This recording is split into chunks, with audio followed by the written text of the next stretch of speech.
Hey guys, and welcome to today's Coffee and Christ. I hope you're doing well today. I think you had a story for us. Once upon a time, there was this prince and a princess and an evil queen. And some sort of red apple and evil things take place, some sort of obligatory battle taking place, and then eventually the wicked queen dies, and the prince and the princess, well, they live happily ever after. Isn't that the way life is? I don't know about you, my life doesn't quite go that way. You know, No. in the stories, whether it be real life stories, whether it be fictional, whether it be biblical stories, they all seem just so easy. It's like there was something wrong and then they happened to find the right thing and then lo and behold it all worked out, right?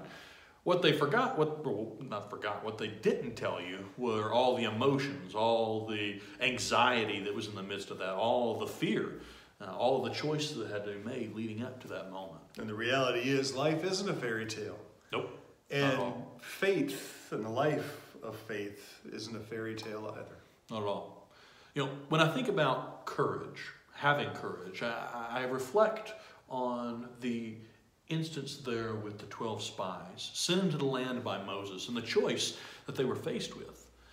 They were faced with the choice of giving in to their fear, and there really were things to fear. You know, they talked about these giants, you know, the ancestors of Goliath, these giant guys walking around, fortified cities designed to keep out the Egyptians. I mean, nothing to sneeze at, legitimate things to be afraid of. Yeah.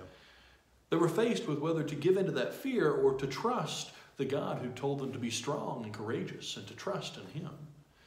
Because waiting for them was this promised land, this place described as a land flowing with milk and honey, a place where a cluster of grapes had to be carried by 2 men. Can't imagine what that looked like. Oh my goodness. And I can imagine how awesome, how not only intriguing, but how wonderful that land must have seemed to these people as they came out of the wilderness and got to look at such a lush place. But between them and that wonderful blessing was this valley, this pit of fear. And they had to choose either to move through it or to be turned away by it. You know, in our lives, we face very much the same scenario. This year has been one of those more highlighted scenarios where there's been a lot to be concerned about, a lot to be perhaps afraid of, whether it be losing your job, getting sick, losing a loved one, the whole political scenario. There have been a lot of things to be very concerned about. Yeah. And we as Christians are faced with the choice of whether we're going to be courageous or whether we're going to be turned away from potential blessings.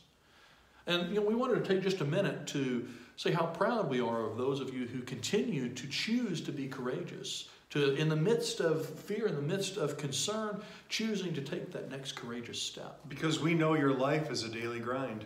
It's tough. We know when you face challenges every day that the emotions and the consequences and the decisions that happen, that you have had the courage enough to step up and step forward. And we're proud of you for that. Yeah. And then we also know that your faith journey, well, there's challenges there too. It's not a fairy tale. And every day we wake up with a challenge that we face to make the right faith decisions and the faith steps. And we're proud of you for those things too. And we want to implore you to not give up, to continue stepping forward in faith, continuing to trust the God who takes care of us in this life, who holds back the forces of evil and fights for us, and who's told us that after this life, we get to be with Him. Yeah. That God takes care of us. We want to encourage you to continue to move forward in courage and in faith so that you can find those blessings that God has in store for you. Because fear robs us of the blessings that God would have for us. So keep moving forward in courage and in faith. May the Lord bless you and keep you. May His face shine upon you and give you strength.